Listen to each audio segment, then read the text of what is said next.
ਦਰਸ਼ਕੋ break ਤੋਂ ਬਾਅਦ ਤੁਹਾਡਾ ਸਵਾਗਤ ਹੈ ਜੀ। ਦਰਸ਼ਕੋ ਤੁਹਾਨੂੰ ਆਪਾਂ ਦੱਸ ਦਈਏ ਕਿ ਤੁਸੀਂ TV 84 ਨੂੰ ਦੇਖ ਸਕਦੇ ਹੋ roku, ਜਾਦੂ ਬਾਕਸ, ਬੈਲ 5 Canada, spectrum, RCN, Facebook, TV 84 ਦੀ ਐਪ ਰਾਹੀਂ ਆਨਲਾਈਨ ਸਟ੍ਰੀਮਿੰਗ, ਗਲੋਬਲ CPN ਦੀ ਐਪ ਰਾਹੀਂ ਤੁਸੀਂ TV 84 ਨੂੰ ਦੇਖ ਸਕਦੇ ਹੋ।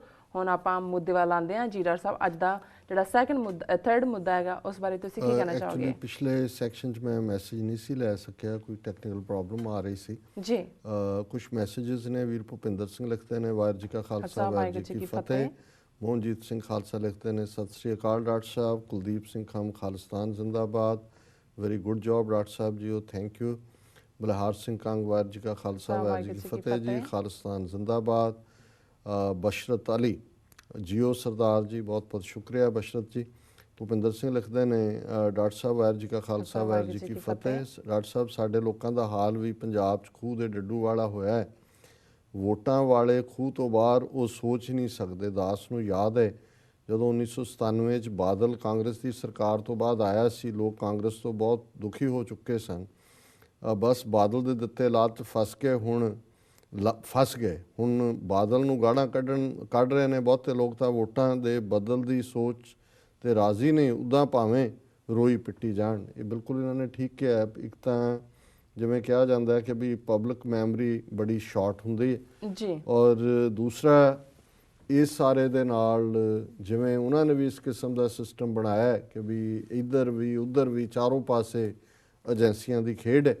ਔਰ ਸਾਡੇ ਲੋਕ ਜਿਹੜੇ ਨੇ ਉਹਨਾਂ ਦੇ ਲਈ ਉਹ ਖੂਹ ਦੇ ਡੱਡੂ ਵਾਂਗ ਸੀਮਤ ਦਾਇਰਾ ਕਾਰ, ਕਈ ਵਾਰੀ ਜੀ ਹੋਰ ਚੋਇਸ ਦੱਸੋ ਕੀ ਹੈ ਜੀ। ਸੋ ਕੁੱਲ ਮਿਲਾ ਕੇ ਜਿਹੜਾ ਜਿਹਨੂੰ ਇਹ ਕਹਿੰਦੇ ਨੇ ਕਿ ਜੀ ਫਿਰ ਵਹੀ ਢਾਕ ਕੇ ਤੀਨ ਪਾਤ, ਉਹੀ ਢਾਕ ਦੇ 3 ਪੱਤੇ ਹੁੰਦੇ ਨੇ। ਤੇ ਹੁਣ ਤਾਂ ਵੈਸੇ ਹੀ 3 ਪੱਤੇ ਨੇ, ਉਹਨਾਂ 'ਚੋਂ ਇੱਕ ਪੱਤਾ ਜਿਹੜਾ ਉਹ ਆ ਜਾਏਗਾ। ਅਸੀਂ ਇਹ ਵੀ ਦੱਸ ਦਈਏ ਕਿ ਇੱਕ ਵੱਡਾ ਕੀਰਤਨ ਦਰਬਾਰ ਟਿਕਾਣਾ ਭਾਈ ਜਗਤਾ ਜੀ ਸਾਹਿਬ ਗੁਨਿਆਣਾ ਮੰਡੀ, ਜਿੱਥੇ ਕਿ ਭਾਈ ਕਾਨ ਸਿੰਘ ਸੇਵਾ ਕਰਦੇ ਨੇ, ਹੋ ਰਿਹਾ। ਉਸ ਨੂੰ ਜਿਹੜਾ ਕੱਲ੍ਹ ਸਵੇਰੇ 6:30 ਵਜੇ, ਉੱਥੇ ਸ਼ਾਮ 8 ਵਜੇ ਸ਼ੁਰੂ ਹੋਣਾ, 6:30-7 ਵਜੇ ਦੇ ਕਰੀਬ ਜਿਹੜਾ ਵੀ ਉੱਥੋਂ ਸ਼ੁਰੂਆਤੀ ਦਾ ਟਾਈਮ ਹੋਏਗਾ, ਇੱਥੋਂ ਲਾਈਵ ਬ੍ਰੌਡਕਾਸਟ ਹੋਏਗਾ। ਔਰ ਫਿਰ ਸੰਡੇ ਵੀ ਇਸ ਨੂੰ ਜਿਹੜਾ ਹੈ ਉਹ ਰਿਪੀਟ ਕੀਤਾ ਜਾਏਗਾ ਜੀ। ਮੈਂ ਦੂਸਰੇ ਵੀ ਮੈਸੇਜ ਲੈਣ ਦੀ ਕੋਸ਼ਿਸ਼ ਕਰ ਰਿਹਾ ਸੀ ਕਿ ਵੀ ਜੀ ਡਾਕਟਰ ਸਾਹਿਬ ਕੱਲ ਰਾਤ ਨੂੰ ਵੀ ਚੱਲੇਗਾ 9:30 ਵਜੇ ਇਹ ਪ੍ਰੋਗਰਾਮ ਨਾ। ਠੀਕ ਹੈ ਜੀ, ਉਸ ਦਾ ਰਿਪੀਟ ਹੋਏਗਾ 9:30 ਵਜੇ ਜੀ। ਉਹ ਵੱਖਰਾ ਪ੍ਰੋਗਰਾਮ ਜਿਹੜਾ ਇਸ਼ੂ ਮੈਂ ਤੀਸਰਾ ਚੁਣਿਆ, ਬੇਸ਼ੱਕ ਜਿਸ ਅੰਦਾਜ਼ ਦੇ ਵਿੱਚ ਡੋਨਲਡ ਟਰੰਪ ਨੇ ਬਿਟਰਨੈਸ, ਹੇਟਰੇਡ ਪੈਦਾ ਕੀਤੀ ਜੀ, ਜਿਸ ਕਿਸਮ ਦਾ ਉਸ ਦਾ ਵਰਤਾਰਾ ਆਪਣੀ ਪਾਰਟੀ ਦੇ ਲੋਕਾਂ ਨਾਲ, ਜਿਵੇਂ ਈਵਨ ਇੰਟੈਲੀਜੈਂਸ ਏਜੰਸੀਆਂ ਨੂੰ ਵੀ ਉਹਨੇ ਰੋਂਦੇ ਹੈ। ਹਿਲਰੀ ਬਾਰੇ ਤਾਂ ਉਹਨੇ ਛੱਡਿਆ ਹੀ ਕੁਛ ਨਹੀਂ, ਔਰ ਡੈਮੋਕ੍ਰੇਟਾਂ ਬਾਰੇ, ਮੀਡੀਆ ਬਾਰੇ, ਜਿਵੇਂ ਉਹਨੇ CNN ਦੇ ਕੋਰਸਪੋਂਡੈਂਟ ਨੂੰ ਜਿਹੜਾ ਹਿਊਮਿਲੇਟ ਕੀਤਾ। ਪਰ ਕਈ ਵਾਰ ਉਹ ਸਾਰੇ ਜਿੱਥੇ ਨੈਗੇਟਿਵਿਟੀ ਹੋ ਰਹੀ ਹੈ, ਕੋਈ ਨਾ ਕੋਈ ਐਸੀ ਪੋਜ਼ੀਟਿਵ ਗੱਲ ਜਿਹੜੀ ਤੁਹਾਡੇ ਚਿਹਰੇ 'ਤੇ ਇੱਕ ਮਿਠਾਸ ਲੈ ਆਉਂਦੀ ਹੈ ਜਾਂ ਬੁੱਲ੍ਹਾਂ 'ਤੇ ਸਮਾਈਲ ਲੈ ਆਉਂਦੀ। ਅੱਜ ਮੈਂ ਜਦੋਂ ਸਵੇਰੇ ਮੀਡੀਆ ਦੇਖ ਰਿਹਾ ਸੀ ਤੇ even Indian news agency PTI ਦੀ ਖਬਰ ਦੇਖ ਕੇ ਵੀ ਮੈਨੂੰ ਲੱਗਿਆ ਕਿ ਵੀ I should take notice of it ji. ਹੁਣ ਪ੍ਰੈਜ਼ੀਡੈਂਟ ਓਬਾਮਾ ਦੀਆਂ 2 ਬੜੀਆਂ ਪਿਆਰੀਆਂ ਬੱਚੀਆਂ ਨੇ, ਸਾਸ਼ਾ ਐਂਡ ਮਾਲੀਆ। ਇੱਕ ਸ਼ਾਇਦ 18 ਸਾਲ ਦੀ ਹੋ ਗਈ ਹੈ, ਇੱਕ 12-13 ਦੀ, ਇੱਕ ਹਾਈ ਸਕੂਲ ਕੰਪਲੀਟ ਕਰੇਗੀ, ਦੂਸਰੀ ਹਾਰਵਰਡ 'ਚ ਜਾ ਰਹੀ ਹੈ। ਔਰ ਉਸ ਤੋਂ ਪਹਿਲਾਂ ਪ੍ਰੈਜ਼ੀਡੈਂਟ ਬੁਸ਼, ਜੂਨੀਅਰ ਬੁਸ਼ ਦੀਆਂ 2 ਬੇਟੀਆਂ, ਬਾਰਬਰਾ ਬੁਸ਼ ਤੇ ਜੈਨਾ ਬੁਸ਼, ਜਿਹੜੀਆਂ ਟਵਿਨਸ ਹਨ, ਹਾਲਾਂਕਿ ਕਈ ਵਾਰੀ ਰੋਂਗ ਰੀਜ਼ਨਸ ਕਰਕੇ ਵੀ ਖਬਰਾਂ 'ਚ ਰਹੀਆਂ।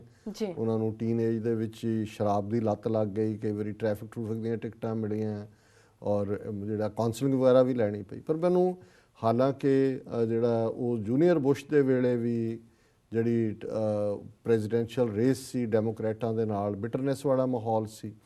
ਲੇਕਿਨ ਅੱਜ ਜਦੋਂ ਮੈਂ ਇਹ ਦੇਖਿਆ ਵੀ ਉਹਨਾਂ ਦੋਨਾਂ ਭੈਣਾਂ ਨੇ, ਬਾਰਬਰਾ ਬੁਸ਼ ਤੇ ਜੈਨਾ ਬੁਸ਼ ਨੇ, ਓਬਾਮਾ ਦੀਆਂ ਦੋਨਾਂ ਬੱਚੀਆਂ ਨੂੰ, ਸਾਸ਼ਾ ਤੇ ਮਾਲੀਆ ਨੂੰ, ਓਪਨ ਲੈਟਰ ਲਿਖਿਆ, ਔਰ ਉਹ ਇੰਨਾ ਕੁ ਵਾਰਮ ਕਰਨ ਵਾਲਾ ਹੈ। ਮੈਂ ਕਿਹਾ ਕਿ ਵੀ ਇਸ ਮੁਲਕ 'ਚ ਬੇਸ਼ੱਕ ਜਦੋਂ ਨੈਗੇਟਿਵਿਟੀ ਵੀ ਹੁੰਦੀ ਹੈ ਤਾਂ ਮੇਰਾ ਹੁੰਦਾ ਹੈ ਵੀ 200-250 ਸਾਲ 'ਚ ਇਹ ਐਕਸਪੈਰੀਮੈਂਟ ਕਰਕੇ ਨਿਕਲ ਆਉਂਦੇ ਨੇ, ਔਰ ਅਲਟੀਮੇਟਲੀ ਜਿਹੜੀ ਨੋਬਿਲਿਟੀ ਹੈ ਔਰ ਗੁੱਡਨੈਸ ਹੈ ਉਹ ਪ੍ਰਵੇਲ ਕਰਦੀ ਹੈ ਜੀ। ਹੁਣ ਇਸ ਦਾ ਔਰ ਇਹ ਖਬਰ ਗਲੋਬਲ ਮੀਡੀਆ ਨੇ ਚੁੱਕੀ ਹੈ, Bush twins write heartful letter to Obama sisters. ਹੁਣ ਇਹ ਬੁਸ਼ ਦੀਆਂ ਬੇਟੀਆਂ ਨੇ ਇਹਨਾਂ ਨੂੰ ਲਿਖਿਆ। In a heartwarming open letter to Sasha and Malia Obama, former first daughters Barbara Bush and Jenna Bush Hager shared a bit of advice to the girls as they join another rarefied club, one of the former first children. ਹੁਣ ਜਿਵੇਂ farmer president ਇਕੱਠੇ ਹੁੰਦੇ ਨੇ, first ladies ਹੁੰਦੀਆਂ, ਇਵੇਂ ਹੁਣ ਉਹ ਵੀ first children ਨੇ, ਉਹਦੀਆਂ ਡਾਟਰਸ ਹੋਣ ਦੇ ਨਾਤੇ ਜੂਨੀਅਰ ਬੁਸ਼ ਦੀਆਂ, ਇਹ ਓਬਾਮਾ ਦੀਆਂ ਡਾਟਰਸ ਨੇ, ਸੋ ਉਹਨਾਂ ਨੂੰ ਐਡਵਾਈਸ ਦਿੱਤੇ. We have watched you grow from girls to impressive young women with grace and ease, the Bush sisters wrote in a letter to Obama girls, ਕਿ ਅਸੀਂ ਤੁਹਾਨੂੰ ਬਹੁਤ ਛੋਟੀਆਂ ਬੱਚੀਆਂ ਤੋਂ ਪ੍ਰਭਾਵਸ਼ਾਲੀ ਨੌਜਵਾਨ ਜਿਹੜਾ ਹੁੰਦਿਆਂ ਦੇਖਿਆ ਕਿ ਤੁਸੀਂ ਬੜੇ ਗ੍ਰੇਸ ਦੇ ਨਾਲ ਐਂਡ ਐਟ ਈਜ਼, ਇੱਕ ਬੜੇ ਕੰਪਲੀਮੈਂਟਰੀ ਵਰਡ ਨੇ, ਦੇਖਿਆ. Now you are about to join another rarefied club, one of the former first children, a position you didn't seek and one with no guidelines, but you have so much to look forward to it. ਕਿ ਵੀ ਹੁਣ ਜੇ ਤੁਹਾਡਾ ਪਿਓ president, ਮਾਂ first lady ਹੈ, ਤੁਸੀਂ ਤਾਂ ਨਹੀਂ ਸੀ ਚੁਣਿਆ, ਹੁਣ ਤੁਸੀਂ ਉਸ ਫੀਲਡ 'ਚ ਜੁਆਇਨ ਕਰ ਰਹੇ ਹੋ ਜਿਹਦੇ 'ਚ ਭਾਵੇਂ ਤੁਸੀਂ ਜਿਹੜਾ ਕੋਈ ਉਸ ਤੁਹਾਡੀ ਚੋਇਸ ਨਹੀਂ ਸੀ, ਪਰ ਤੁਹਾਨੂੰ ਇਸ ਦੇ ਲਈ ਕੋਈ ਗਾਈਡਲਾਈਨਸ ਵੀ ਨਹੀਂ ਸੀ, ਪਰ ਹੁਣ ਤੁਹਾਡੇ ਸਾਹਮਣੇ ਅਗਲੀ ਜ਼ਿੰਦਗੀ ਹੈ ਜਿਹਦੇ ਬਾਰੇ ਤੁਹਾਨੂੰ ਕਹਿਣਾ ਚਾਹੁੰਦੀਆਂ ਨੇ, ਚੁਕੰਨੇ ਹੋਣ ਦੀ ਲੋੜ ਹੈ. You will be writing the story of your lives beyond the shadow of your famous parents, yet you will always carry with you the experience of the past 8 years, the Bushes wrote in their letter published yesterday in Time magazine. ਉਹਨਾਂ ਨੇ ਕਿਹਾ ਜੀ ਤੁਸੀਂ ਆਪਣੀ ਜ਼ਿੰਦਗੀ ਦੀ ਕਹਾਣੀ ਲਿਖੋਗੀਆਂ, ਆਪਣੇ ਜਿਹੜੇ ਬਹੁਤ ਪ੍ਰਸਿੱਧ ਤੁਹਾਡੇ ਪੇਰੈਂਟਸ ਹੋਏ ਉਹਨਾਂ ਤੋਂ ਅੱਗੇ ਜਾ ਕੇ ਉਹਨਾਂ ਤੋਂ ਪਾਸੇ ਹੋ, ਯੈਟ ਤੁਸੀਂ ਆਪਣੇ ਨਾਲ ਜਿਹੜੇ ਤੁਸੀਂ 8 ਸਾਲ ਦੇ ਵਿੱਚ ਇੱਥੇ ਅਨੁਭਵ ਕੀਤੇ ਵਾਈਟ ਹਾਊਸ 'ਚ ਰਹਿੰਦੇ, ਉਹ ਹਮੇਸ਼ਾ ਤੁਹਾਡੇ ਨਾਲ ਰਹਿਣਗੇ, ਤੁਹਾਡਾ ਹਿੱਸਾ ਹੋਣਗੇ.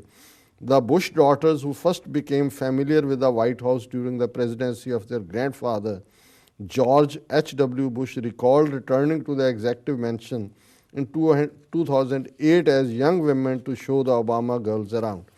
ਉਹਨਾਂ ਨੇ ਕਿਹਾ ਵੀ ਭਾਵੇਂ ਉਹ ਪਹਿਲੀ ਵਾਰੀ ਇਹ ਦੋਨੋਂ ਭੈਣਾਂ ਬੁਸ਼ ਜਿਹੜੀਆਂ ਨੇ, ਇਹ ਆਪਣਾ ਦਾਦਾ ਜਿਹੜਾ ਉਹ ਵੀ ਪ੍ਰੈਜ਼ੀਡੈਂਟ ਸੀ, ਉਹਦੇ ਵੇਲੇ ਗਈਆਂ ਸੀ, ਸੈਕੰਡ ਟਰਮ ਬੁਸ਼ ਨੂੰ ਨਹੀਂ ਸੀ ਮਿਲੀ, ਪਰ ਜਦੋਂ ਫਿਰ ਉਹ 2008 ਦੇ ਵਿੱਚ ਓਬਾਮਾ ਬਣੇ ਤੇ ਇਹਨਾਂ ਹੀ ਦੋਨਾਂ ਨੇ ਜਿਹੜੀ ਸਿਸਟਰਸ ਨੇ ਫਿਰ ਓਬਾਮਾ ਦੀਆਂ ਡਾਟਰਸ ਨੂੰ ਨਾਲ ਖੜ ਕੇ ਜਿਵੇਂ ਘਰ ਦੱਸਦੇ ਨੇ ਵੀ ਆਹ ਵਾਈਟ ਹਾਊਸ ਹੈ, ਆਹ ਤੁਹਾਡੇ ਬੈਡਰੂਮ ਹੋਣਗੇ, ਆਹ ਗਾਰਡਨ ਹੈ, ਆਹ ਕਿਚਨ ਹੈ, ਇੱਥੇ ਬਿੱਲੀ ਰੱਖਣੀ ਹੈ, ਇੱਥੇ ਕੁੱਤਾ ਰੱਖਣਾ ਹੈ.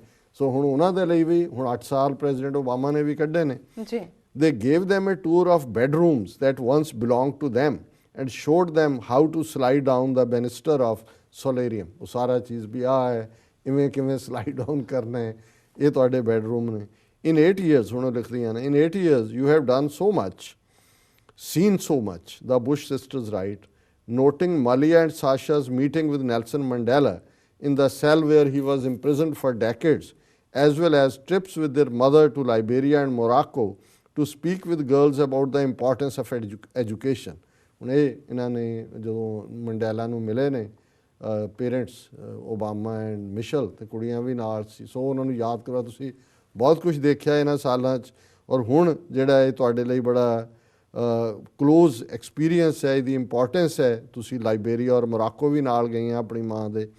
The Bush sisters stressed to 15 years old Sasha and 18 years old Malia that there is much to look forward to, but urged them to keep close in their hearts the experiences of the past 2 terms. ਕਿ ਤੁਹਾਡੇ ਸਾਹਮਣੇ ਤੁਹਾਡੀ ਜ਼ਿੰਦਗੀ ਹੈ ਔਰ ਤੁਸੀਂ ਇਹ ਜਿਹੜੇ 2 ਟਰਮਸ ਦਾ ਆਪਣਾ ਐਕਸਪੀਰੀਅੰਸ ਹੈ ਉਹਨੂੰ ਆਪਣੇ ਕੋਲ ਰੱਖਣਾ. One bit of advice was to stay in touch with those White House staff who made them feel at home and those who helped protect them. ਉਹਨਾਂ ਨੇ ਕਿਹਾ ਵੀ ਇੱਕ ਧਿਆਨ ਰੱਖਣਾ ਕਿ ਜਿਹੜੇ ਵਾਈਟ ਹਾਊਸ ਸਟਾਫ ਨੇ ਤੁਹਾਨੂੰ 8 ਸਾਲ ਦੇ ਵਿੱਚ ਤੁਹਾਡਾ ਧਿਆਨ ਰੱਖਿਆ, ਤੁਸੀਂ ਜਿਉਂ-ਜਿਉਂ ਵੱਡੀਆਂ ਉਹਨਾਂ ਦੇ ਨਾਲ ਹਮੇਸ਼ਾ ਇਹ ਹੈ ਥੈਂਕਫੁਲਨੈਸ, ਕਿ ਵੀ ਇਹ ਨਾ ਸਮਝਣਾ. ਔਰ ਇਹ ਜਿਵੇਂ ਵੱਡੀ ਭੈਣ ਛੋਟੀ ਨੂੰ ਗਾਈਡ ਕਰਦੀ ਹੈ, ਮੈਨੂੰ ਇਹ ਚੰਗਾ, ਇਹ ਸਾਰਾ ਇਹਦੇ 'ਚ ਹਿਊਮਨ ਟੱਚ ਵੀ ਹੈ, ਗ੍ਰੇਸ ਆਫ ਦਾ ਸਿਸਟਮ ਵੀ ਹੈ, ਔਰ ਇਹ ਜਿਹੜੀ ਬਿਟਰਨੈਸ ਰਿਪਬਲਿਕਨ ਔਰ ਡੈਮੋਕ੍ਰੈਟਸ ਦੇ ਵਿੱਚ ਇਹਨੇ ਡੋਨਲਡ ਟਰੰਪ ਦੇ ਥੱਲੇ ਇਹਨੇ ਹੇਟਡ ਪੈਦਾ ਕੀਤੀ, ਇਹਦਾ ਬਿਲਕੁਲ ਰਿਵਰਸ ਹੈ. ਔਰ ਸੰਭਵ ਹੈ ਕਿਉਂਕਿ ਜੂਨੀਅਰ ਬੁਸ਼ ਨੇ ਵੀ ਕੋਈ ਐਂਡੋਰਸ ਨਹੀਂ ਸੀ ਕੀਤਾ ਟਰੰਪ ਨੂੰ, ਔਰ ਸੰਭਵ ਹੈ ਪੇਰੈਂਟਸ ਨੇ ਵੀ ਐਨਕਰੇਜ ਕੀਤਾ ਹੋਇਆ ਕਿ ਵੀ ਇਹ ਡਿਵਾਈਡ ਹੋ ਰਿਹਾ ਸੋਸਾਇਟੀ 'ਚ, ਇਹ ਹੇਟਡ ਨਾਲੋਂ ਇਹਨੂੰ ਤੋੜੋ ਇਹਨੂੰ, ਔਰ ਇਹ ਸਾਰੇ ਨੂੰ ਉਹਨਾਂ ਨੇ ਜਿਹੜਾ ਇਹ ਐਡਵਾਈਸ ਦਿੱਤੀ. As Malia prepares to attend college this fall at Harvard, while Sasha remains in Washington to finish high school, they encourage the sisters to enjoy this youthful period of their lives, and you won't have the weight of the world on your young shoulders anymore. Explore your passions, learn who you are, make mistake, you are allowed to. ਉਹਨਾਂ ਨੇ ਕਿਹਾ ਵੀ ਹੁਣ ਤੁਹਾਡੇ ਤੇ ਕੋਈ ਬੋਝ ਨਹੀਂ ਵੀ ਤੁਸੀਂ ਇਨ ਲਾਈਨ ਕਰਨਾ, ਹੁਣ ਕੋਈ ਨਹੀਂ, ਗਲਤੀਆਂ ਕਰੋ, ਇੰਜੋਏ ਕਰੋ ਜ਼ਿੰਦਗੀ ਨੂੰ, ਜਿਹੜਾ ਆਪਣਾ ਆਪ ਆਪਣੀ ਤੁਹਾਡੀ ਪਰਸਨੈਲਿਟੀ ਡਿਵੈਲਪ ਹੋਏ. Enjoy college as most of the world knows we did. They say not to the much reported brushes with the law. So ਇਹ ਅਲਟੀਮੇਟਲੀ ਅਸੀਂ ਸਮਝਦੇ ਕਿ ਵੀ ਇਹ ਇੱਕ ਬੜਾ ਹੀ ਮੈਨੂੰ ਇਹ ਹਿਊਮਨ ਇੰਟਰਸਟ ਸਟੋਰੀ ਵਾਂਗ ਲੱਗੀ ਔਰ ਇਹ ਰਿਮਾਰਕੇਬਲ ਹੈ ਕਿ ਇਸ ਮੁਲਕ ਦੇ ਵਿੱਚ ਇਹੋ ਜਿਹੀਆਂ ਗੱਲਾਂ ਜਿਹੜੀਆਂ ਨੇ ਇਹੀ ਇਸ ਦੀ ਸਟਰੈਂਥ ਵੀ ਬਣਦੀਆਂ ਨੇ. ਜੀ ਡਾਕਟਰ ਸਾਹਿਬ, ਬਿਲਕੁਲ. ਹੁਣ ਤੁਸੀਂ ਸਾਡੇ ਦਰਸ਼ਕਾਂ ਦੱਸ ਦਿਓ ਅੱਜ ਦਾ ਵਿਚਾਰ. ਅੱਜ ਦੇ ਵਿਚਾਰ ਲਈ ਜਿਵੇਂ ਮੈਂ ਬਿਗਨਿੰਗ 'ਚ ਦੱਸਿਆ ਸੀ ਕਿ ਅੱਜ ਨਾਨਕਸ਼ਾਹੀ ਕੈਲੰਡਰ ਮੁਤਾਬਕ ਮਾਘ ਮਹੀਨੇ ਦੀ ਸ਼ੁਰੂਆਤ ਹੈ, ਪਹਿਲੀ ਮਾਘ ਦਾ ਦਿਨ ਹੈ ਔਰ ਗੁਰੂ ਗ੍ਰੰਥ ਸਾਹਿਬ ਦੇ ਵਿੱਚ 12 ਮਾਹ ਤੁਖਾਰੀ ਰਾਗ ਦੇ ਵਿੱਚ ਗੁਰੂ ਨਾਨਕ ਸਾਹਿਬ ਦਾ ਔਰ ਮਾਝ ਰਾਗ ਦੇ ਵਿੱਚ ਗੁਰੂ ਅਰਜਨ ਸਾਹਿਬ ਦਾ ਨੇ. ਔਰ ਪਹਿਲਾਂ ਮੈਂ ਕਿਉਂਕਿ ਦੋਨੋਂ ਹੀ ਸ਼ਬਦ ਮੈਂ ਚੁਣੇ ਨੇ. 12 ਮਾਹ ਤੁਖਾਰੀ ਮਹੱਲਾ ਪਹਿਲਾ ਥੱਲੇ, ਮਾਘ ਪੁਨੀਤ ਭਈ ਅੰਤਰ ਜਾਣਿਆ, ਸਾਜਨ ਸਹਿਜ ਮਿਲੇ ਗੁਣ ਗ੍ਰਹਿ ਅੰਕ ਸਮਾਨਿਆ, ਪ੍ਰੀਤਮ ਗੁਣ ਅੰਕੇ ਸੁਣ ਪ੍ਰਭ ਬੰਕੇ, ਤੁਧ ਭਾਵਾਂ ਸਰ ਨਾਵਾਂ, ਗੰਗ ਜਮਨ ਤੋਹ ਤੈ ਬੇਣੀ ਸੰਗਮ, ਸਤ ਸਮੁੰਦ ਸਮਾਵਾਂ, ਪੁੰਨ ਦਾਨ ਪੂਜਾ ਪਰਮੇਸ਼ਰ, ਜੁਗ ਜੁਗ ਏਕੋ ਜਾਤਾ, ਨਾਨਕ ਮਾਘ ਮਹਾਰਸ ਹਰ ਜਪ 68 ਤੀਰਥ ਨਾਤਾ. ਸੋ ਗੁਰੂ ਸਾਹਿਬ ਯਾਦ ਕਰਵਾਉਂਦੇ ਨੇ ਕਿ ਭਾਈ ਇਹ ਮਾਘ ਤਾਂ ਹੀ ਪਵਿੱਤਰ ਹੈ ਅੰਤਰ ਜਾਣਿਆ, ਜੇ ਤੁਹਾਡੇ ਤੁਰ ਅੰਦਰ ਵਾਹਿਗੁਰੂ ਦੀ ਯਾਦ ਵਸਦੀ ਹੈ, ਵਾਹਿਗੁਰੂ ਦੇ ਨਾਲ ਤੁਸੀਂ ਜੁੜਦੇ ਹੋ, ਸਾਜਨ ਸਹਿਜ ਮਿਲੇ ਗੁਣ ਗੈ ਅੰਕ ਸਮਾਨਿਆ, ਜੇ ਅੰਦਰ ਵਾਹਿਗੁਰੂ ਦੀ ਯਾਦ ਹੈ ਤੇ ਫਿਰ ਪਿਆਰਾ ਸੱਜਣ ਸਹਿਜੇ ਜੇ ਆ ਕੇ ਤੁਹਾਨੂੰ ਮਿਲਣਗੇ, ਤੁਹਾਨੂੰ ਆਪਣਾ ਬਣਾਉਣਗੇ ਔਰ ਉਹ ਤੁਹਾਡੇ ਗੁਣਾਂ ਕਰਕੇ ਰੱਬ ਦੀ ਯਾਦ ਦੀ ਉਸ ਪਕੜ, ਉਸ ਖਿੱਚ, ਉਸ ਕਸ਼ਿਸ਼ ਦੇ ਨਾਲ ਤੁਹਾਨੂੰ ਆਪਣੇ ਹਿਰਦੇ ਦੇ ਵਿੱਚ, ਅੰਕ ਗੋਦੀ ਨੂੰ ਵੀ ਕਹਿੰਦੇ ਨੇ, ਅੰਕ ਹਿਰਦੇ ਲਈ ਵੀ ਸ਼ਬਦ ਇਸਤੇਮਾਲ ਹੁੰਦਾ ਕਿ ਗੁਣ ਗਹਿ ਗ੍ਰਹਿਣ ਕਰਕੇ ਗੁਣਾਂ ਨੂੰ ਅੰਕ ਸਮਾਨਿਆ, ਹਿਰਦੇ ਦੇ ਵਿੱਚ ਤੁਸੀਂ ਉਹਦੇ ਵਾਸ ਕਰੋਗੇ. ਪ੍ਰੀਤਮ ਗੁਣ ਅੰਕੇ ਸੁਣ ਪ੍ਰਭ ਬੰਕੇ, ਤੁਧ ਭਾਵਾਂ ਸਰ ਨਾਵਾਂ. ਹੁਣ ਜਦੋਂ ਨਿਰੰਕਾਰ ਨੇ, ਪਿਆਰੇ ਨੇ ਆਪਣੇ ਹਿਰਦੇ ਵਿੱਚ ਵਸਾ ਲਿਆ ਤੇ ਆਪਣੇ ਪਿਆਰੇ ਬੰਕਾ ਹੁੰਦਾ ਸੋਹਣੇ ਪ੍ਰਭੂ ਨੂੰ ਯਾਦ ਕਰਕੇ ਇਹ ਜਿਹੜੀ ਇਨਸਾਨੀ ਰੂਹ ਹੈ ਅਸੀਂ ਕਹਿ ਰਹੀ ਹੈ ਤੁਧ ਭਾਵਾਂ ਸਰ ਨਾਵਾਂ, ਕਿ ਭਾਈ ਜੇ ਤੂੰ ਮੇਰਾ ਔਰ ਤੈਨੂੰ ਇਹ ਚੰਗਾ ਲੱਗੇ ਤੇ ਮੈਂ ਤੇਰੇ ਪਿਆਰ ਦਾ ਹੀ ਇਸ ਸਰ ਹੁੰਦਾ ਸਰੋਵਰ, ਕਿ ਮੈਨੂੰ ਬਾਹਰ ਜਾ ਕੇ ਦਰਿਆਵਾਂ 'ਚ ਨਹਾਉਣ ਦੀ ਲੋੜ ਨਹੀਂ ਹੈ, ਮੈਂ ਹੁਣ ਤੇਰੇ ਪਿਆਰ ਦੇ ਸਮੁੰਦਰ ਦੇ ਵਿੱਚ ਹੀ ਜਿਹੜਾ ਉਹ ਨਹਾਵਾਂਗਾ. ਗੰਗ ਜਮਨ ਤੈ ਬੇਣੀ ਸੰਗਮ, ਸੱਤ ਸਮੁੰਦ ਸਮਾਵਾਂ. ਹੁਣ ਉਹ ਤੁਸੀਂ ਮੈਨੂੰ ਉੱਚੀ ਆਤਮਿਕ ਅਵਸਥਾ ਬਖਸ਼ੀ ਹੈ ਕਿ ਮੈਨੂੰ ਗੰਗਾ ਜਮਨਾ ਦੇ ਵਿੱਚ ਨਹਾਉਣ ਦੀ, ਕਿਉਂਕਿ ਤ੍ਰਿਵੇਣੀ ਗੰਗਾ ਜਮਨਾ ਜਿਹੜੀ ਹੈ ਉਹ ਮਿਲਦੇ ਨੇ. ਤ੍ਰਿਵੇਣੀ ਦਾ ਸੰਗਮ ਇਲਾਹਾਬਾਦ 'ਚ ਹੈ ਔਰ ਉਹਦੇ 'ਤੇ ਬੜਾ ਪਵਿੱਤਰ ਮੰਨਿਆ ਜਾਂਦਾ ਸੀ ਮਾਘ 'ਚ ਨਹਾਉਣਾ. ਅਤੇ ਗੁਰੂ ਸਾਹਿਬ ਨੇ ਯਾਦ ਕਰਵਾਇਆ ਕਿ ਇਹ ਗੰਗਾ ਜਮਨਾ ਤ੍ਰਿਵੇਣੀ ਵਾਹਿਗੁਰੂ ਦੀ ਯਾਦ ਦੀ, ਇਹ 7 ਸਮੁੰਦਰਾਂ ਦਾ ਪਾਣੀ ਵੀ ਇਕੱਠਾ ਕਰ ਲਓ, ਵਾਹਿਗੁਰੂ ਦੀ ਯਾਦ ਦੇ ਤੁਲ ਨਹੀਂ ਹੈ. ਪੁੰਨ ਦਾਨ ਪੂਜਾ ਪਰਮੇਸ਼ਰ, ਜੁਗ ਜੁਗ ਏਕੋ ਜਾਤਾ, ਨਾਨਕ ਮਾਘ ਮਹਾਰਸ ਹਰ ਜਪ 68 ਤੀਰਥ ਨਾਤਾ. ਕਿ ਮੇਰੇ ਲਈ ਜਿਹੜਾ ਰੱਬ ਦੀ ਯਾਦ ਹੈ ਉਹੀ ਪੁੰਨ ਦਾਨ ਹੈ ਔਰ ਉਹ ਵਾਹਿਗੁਰੂ ਜਿਹੜਾ ਕਿ ਹਰ ਯੁੱਗ ਦੇ ਵਿੱਚ ਹੈ ਔਰ ਹਰ ਉਸ ਵਿਆਪਕ ਪ੍ਰਭੂ ਨਾਲ ਮੈਂ ਸਾਂਝ ਪਾ ਲਈ ਹੈ. ਔਰ ਮਾਘ ਦੇ ਮਹੀਨੇ 'ਚ ਗੁਰੂ ਨਾਨਕ ਸਾਹਿਬ ਫਰਮਾਉਂਦੇ ਨੇ ਕਿ ਮੈਨੂੰ ਉਹ ਪਿਆਰੇ ਦਾ ਮਹਾਰਸ ਰੂਪੀ ਵਾਹਿਗੁਰੂ ਮਿਲ ਪਿਆ ਔਰ ਮੈਨੂੰ ਹੁਣ 68 ਕਹਿੰਦੇ ਨੇ 68 ਤੀਰਥਾਂ ਦੇ ਨਹਾਉਣ ਦੀ ਲੋੜ ਨਹੀਂ ਹੈ, ਵਾਹਿਗੁਰੂ ਦੇ ਪਿਆਰ ਦੇ ਤੀਰਥ ਦੇ ਵਿੱਚ ਹੀ ਮੈਂ ਇਸ਼ਨਾਨ ਕਰਦਾ. ਔਰ ਪੰਜਵੇਂ ਪਾਤਸ਼ਾਹ ਨੇ ਮਾਘ ਮਜਨ ਸੰਗ ਸਾਧੂਆਂ, ਧੂੜੀ ਕਰ ਇਸ਼ਨਾਨ, ਹਰ ਕਾ ਨਾਮ ਧਿਆਏ ਸੁਣ, ਸਭਨਾ ਨੂੰ ਕਰ ਦਾਨ, ਜਨਮ ਕਰਮ ਮਲ ਉਤਰੈ, ਮਨ ਤੇ ਜਾਏ ਗੁਮਾਨ, ਕਾਮ ਕ੍ਰੋਧ ਨਾ ਮੋਹੀਐ, ਬਿਨਸੈ ਲੋਭ ਸੁਆਨ, ਸੱਚੇ ਮਾਰਗ ਚਲਦਿਆਂ ਉਸਤਤ ਕਰੇ ਜਹਾਨ, 68 ਤੀਰਥ ਸਗਲ ਪੁੰਨ, ਜੀ ਦਇਆ ਪਰਵਾਨ, ਜਿਸ ਨੂੰ ਦੇਵੈ ਦਇਆ ਕਰ, ਸੋਈ ਪੁਰਖ ਸੁਜਾਨ, ਜਿਨ੍ਹਾਂ ਮਿਲਿਆ ਪ੍ਰਭ ਆਪਣਾ, ਨਾਨਕ ਤਿਨ ਕੁਰਬਾਨ, ਮਾਘ ਸੁੱਚੇ ਸੇ ਕਾਂਢੀਐ, ਜਿਨ ਪੂਰਾ ਗੁਰ ਮਿਹਰਬਾਨ। ਜੀ ਸੋ ਗੁਰੂ ਅਰਜਨ ਸਾਹਿਬ ਯਾਦ ਕਰਵਾਉਂਦੇ ਨੇ ਕਿ ਭਾਈ ਮਾਘ ਦੇ ਮਹੀਨੇ 'ਚ ਕਿਸੇ ਹੋਰ ਥਾਂ ਨਹਾਉਣ ਦੀ ਲੋੜ ਨਹੀਂ ਹੈ। ਗੁਰਮੁਖਾਂ ਦੀ, ਸਾਧੂਆਂ ਦੀ, ਭਲੇ ਲੋਕਾਂ ਦੀ ਸਤਸੰਗਤ ਦੀ ਸੰਗਤ ਕਰਨਾ। ਇਵੇਂ ਹੀ ਹੈ ਜਿਵੇਂ ਮਾਨੋ ਤੁਸੀਂ ਉਹਨਾਂ ਦੇ ਪੈਰਾਂ ਦੀ ਧੂੜੀ 'ਚ ਇਸ਼ਨਾਨ ਕਰ ਰਹੇ ਹੋ। ਉਸ ਵਾਹਿਗੁਰੂ ਦੇ ਨਾਂ ਨੂੰ ਧਿਆਓ ਔਰ ਇਸ ਵਾਹਿਗੁਰੂ ਦੀ ਯਾਦ ਨੂੰ ਹੀ ਅੱਗੋਂ ਇਸ ਨੂੰ ਵੰਡੋ। ਇਹੀ ਜਿਹੜਾ ਦਾਨ ਹੈ ਔਰ ਇਸ ਦੇ ਨਾਲ ਤੁਹਾਡੇ ਮਨ ਦੇ ਉੱਤੇ ਲੱਗੀ ਹਰ ਕਿਸਮ ਦੀ ਮੈਲ ਉਤਰ ਜਾਂਦੀ ਹੈ। ਮਨ 'ਚੋਂ ਗੁਮਾਨ, ਹੰਕਾਰ ਖਤਮ ਹੋ ਜਾਂਦਾ ਹੈ। ਫਿਰ ਤੁਹਾਨੂੰ ਕਾਮ ਤੇ ਕ੍ਰੋਧ ਇਹਨਾਂ ਦੀ ਖਿੱਚ ਜਿਹੜੀ ਹੈ ਕਮਜ਼ੋਰ ਨਹੀਂ ਕਰਦੀ। ਅਤੇ ਇਹ ਜਿਹੜਾ ਲੋਭ ਦਾ, ਗਰੀਡ ਦਾ ਕੁੱਤਾ ਹੈ ਜਿਸ ਦੇ ਥੱਲੇ ਅਸੀਂ ਥਾਂ ਥਾਂ ਦਰ ਧੱਕੇ ਖਾਂਦੇ ਹਾਂ, ਇਹ ਵੀ ਤੁਹਾਡੇ ਅੰਦਰੋਂ ਮੁੱਕ ਜਾਂਦਾ ਹੈ। ਸੱਚਾ ਮਾਰਗ ਚੱਲਦੇ ਹਾਂ ਉਸਤਤ ਕਰੇ ਜਹਾਨ।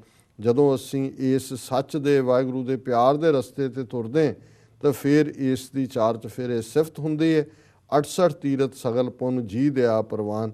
68 ਤੀਰਥ ਔਰ ਜੋ ਵੀ ਜੀ ਦਿਆ, ਇਹ ਸਾਰਾ ਜੋ ਦੂਸਰੇ ਪਾਸੇ ਜੁੜਿਆ ਹੋਇਆ ਹੈ ਮਾਘ ਦੇ ਨਾਲ। ਗੁਰੂ ਸਾਹਿਬ ਕਹਿੰਦੇ ਨੇ ਕਿ ਜਦੋਂ ਤੁਸੀਂ ਸੱਚੇ ਮਾਰਗ 'ਤੇ ਚੱਲ ਪੈਂਦੇ ਹੋ, ਉਸ ਨਿਰੰਕਾਰ ਦੀ ਯਾਦ ਦੇ ਵਿੱਚ ਜੁੜ ਜਾਂਦੇ ਹੋ, ਅਤੇ ਇਹ ਸਭ ਕੁਛ ਜਿਹੜਾ ਹੈ ਇਹ ਮਤਲਬਹੀਨ ਹੋ ਜਾਂਦਾ ਹੈ। ਪਰ ਨਾਲ ਹੀ ਯਾਦ ਕਰਵਾਇਆ ਕਿ ਜਿਸ ਨੂੰ ਦੇਵੈ ਦਿਆ ਕਰ ਸੋਈ ਪੁਰਖ ਸੁਜਾਨ, ਕਿ ਅਲਟੀਮੇਟਲੀ ਇਸ ਰਸਤੇ 'ਤੇ ਤੁਰਨਾ ਵੀ ਨਿਰੰਕਾਰ ਦੀ ਦਇਆ ਦੇ ਨਾਲ ਹੀ ਸੰਭਵ ਹੈ ਕਿ ਜਿਸ ਦੇ ਉੱਤੇ ਉਹ ਦਇਆ ਕਰੇ, ਜਿਸ ਦੇ ਉੱਤੇ ਰਹਿਮਤ ਕਰੇ, ਜਿਸ ਨੂੰ ਦੇਵੇ ਦਇਆ ਕਰ, ਜਿਸ 'ਤੇ ਮਰਸੀਫੁਲ ਹੋਏ ਸੋਈ ਪੁਰਖ ਸੁਜਾਨ। ਔਰ ਜਿਸ ਦੇ ਉੱਤੇ ਫਿਰ ਰਹਿਮਤ ਹੁੰਦੀ ਹੈ ਉਹ ਪੁਰਖ ਸਿਆਣਾ ਔਰ ਸਮਝਦਾਰ ਔਰ ਗੁਰਮੁਖ ਬਣ ਜਾਂਦਾ। ਜਿਨ੍ਹਾਂ ਮਿਲਿਆ ਪ੍ਰਭ ਆਪਣਾ ਨਾਨਕ ਤਿਨ ਕੁਰਬਾਨ। ਪੰਜਵੇਂ ਨਾਨਕ ਫਰਮਾਉਂਦੇ ਨੇ ਕਿ ਜਿਨ੍ਹਾਂ ਦੇ ਉੱਤੇ ਸਤਿਗੁਰੂ ਦੀ ਰਹਿਮਤ ਹੋਈ, ਉਹਨਾਂ ਨੂੰ ਦਾ ਆਪਣੇ ਵਾਹਿਗੁਰੂ ਨਾਲ ਮਿਲਾਪ ਹੋਇਆ, ਪੰਜਵੇਂ ਨਾਨਕ ਫਰਮਾਉਂਦੇ ਨੇ ਕਿ ਮੈਂ ਉਹਨਾਂ ਤੋਂ ਕੁਰਬਾਨ ਜਾਣਾ। ਮਾਘ ਸੁੱਚੇ ਸੇ ਕਾਂਢੀਏ ਜਿਨ ਪੂਰਾ ਗੁਰ ਮਿਹਰਬਾਨ।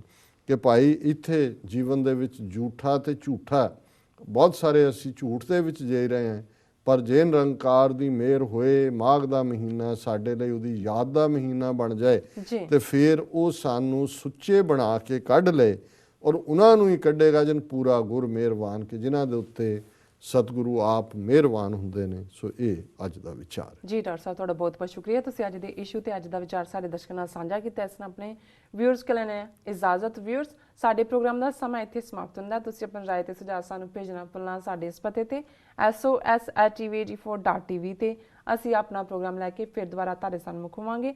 ਤਦ ਤੱਕ ਲਈ ਮੈਨੂੰ ਤੇ ਆਪਣਾ ਸੁਣਾ ਗਿਆ ਦੋ ਦੇਖਦੇ ਰਹੋ TV84। ਬੁਲਾ ਦਿਓ ਫਤਿਹ। ਵਾਹਿਗੁਰੂ ਜੀ ਕਾ ਖਾਲਸਾ, ਵਾਹਿਗੁਰੂ ਜੀ ਕੀ ਫਤਿਹ।